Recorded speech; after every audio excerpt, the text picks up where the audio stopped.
राजा और रानी की कहानी। बहुत समय पहले की बात है। एक राज्य था जिसका राजा बहुत न्यायप्रिय और दयालु था। उसकी रानी भी उतनी ही बुद्धिमान और सुंदर थी। दोनों मिलकर अपने राज्य को बहुत अच्छे से चलाते थे, जिससे उनकी प्रजा खुशहाल थी। राजा की परीक्षा। एक दिन राजा ने अपने मंत्री से कहा, मैं देखना चाहता हूँ कि हमारी प्रजा हमें कितना सम्मान देती है। इसलिए राजा और रानी साधारण वेश में नगर में घूमने निकले। जब वे बाजार पहुंचे तो उन्होंने देखा कि एक बूढ़ी औरत बहुत दुखी थी।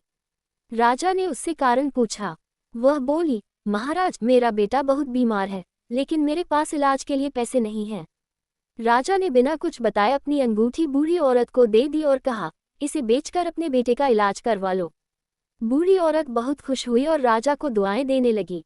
रानी की बुद्धिमानी। जब वे आगे बढ़े तो उन्होंने देखा कि कुछ सैनिक एक गरीब किसान से जबरदस्ती कर रहे थे। रानी ने तुरंत हस्तक्षेप किया और सैनिकों को रोका।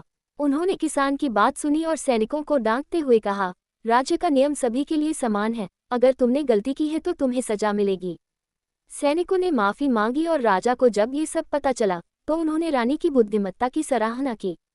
राजा रानी का सम्मान। जब राजा रानी अपने महल लौटे तो उन्होंने दरबार में सभी को इस घटना के बारे में बताया। उन्होंने ये भी घोषणा की कि हर नागरिक की सहायता करना राजा का कर्तव्य है। इस घटना के बाद राज्य के लोग राजा और रानी को और भी अधिक सम्मान देने लगे। उनका नाम इतिहास में एक न्यायप्रिय और दयालु शासक के रूप में लिखा गया। शिक्षा। ये कहानी हमें सिखाती है कि सच्चा राजा वही होता है जो अपनी प्रजा की भलाई के लिए काम करे और हर किसी के साथ न्याय करे।